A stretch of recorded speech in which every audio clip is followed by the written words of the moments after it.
Kemudian yang kedua yang menjadi pembahasan adalah tentang perkawinan di dalam Islam. Perkawinan di dalam Islam didasarkan pada Undang-Undang 1 tahun 1974 tentang perkawinan. Undang-undang ini sudah dirubah dengan Undang-Undang Nomor 16 Tahun 2019 Pasal 7 Ayat 1 sampai dengan seterusnya. Sehingga perkawinan dipandang sebagai hal yang diformalkan atau dikonstitusionalkan di dalam peraturan undang-undangan kita.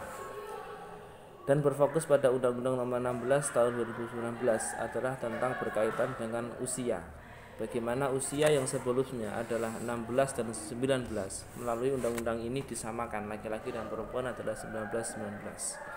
Itu yang pertama yang menjadi dasar hukumnya. Namun ada gejolak yang perlu dikaji di dalam kaitannya dengan hukum perkawinan Islam, yaitu bagaimana mempositifkan hukum Islam yang basisnya adalah kitab kuning atau turos, kita kembangkan menjadi satu kesatuan di dalam hukum formil. Karena di dalam hukum formil sendiri baru diakui adalah kitab hukum Islam atau KHI, kompilasi hukum Islam. Itu pun KHI belum bisa mencakup semua persoalan dalam hukum perkawinan Islam. Contoh kecilnya seperti ini. Bagaimana bisa perkawinan siri di dalam Islam itu sah secara hukum Islam, sehingga itu tidak dikatakan zina secara Islam. Namun di dalam hukum kita, hukum formilnya, hukum perdatanya atau undang-undang kita tidak mengakui perkawinan siri, sehingga secara negara itu masih dikatakan sebagai perbuatan yang zina. Bagaimana bisa Islam menyatakan tidak zina, sedangkan hukum negara kita masih menyatakan itu sebagai zina?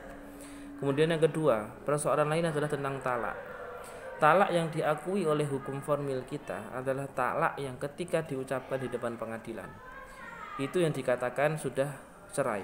Namun di dalam hukum Islam, ketika sudah terucap talak, baik disengaja maupun tidak, itu sudah dikatakan sebagai talak. Hal-hal inilah yang perlu sekiranya menjadi kajian kita bersama.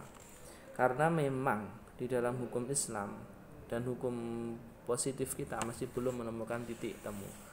Sehingga pernah ada pikiran di dalam pikiran pribadi kami, yaitu bahwasanya ada harmonisasi dua hukum. Harmonisasi dua hukum ini adalah bagaimana mengharmoniskan hukum Islam dan hukum positif kita. Karena jarang sekali ahli atau pakar yang mampu mendalami hal ini. Selebihnya lebih condong dia pintar hukum Islam tapi minim akan hukum positif ataupun sebaliknya. Sehingga produk-produk hukum untuk bisa menyajikan di dalam Islam itu minim sekali. Mungkin itu sekilas tentang hukum perkawinan Islam yang bisa saya tambahkan. Terima kasih. Assalamualaikum warahmatullahi wabarakatuh.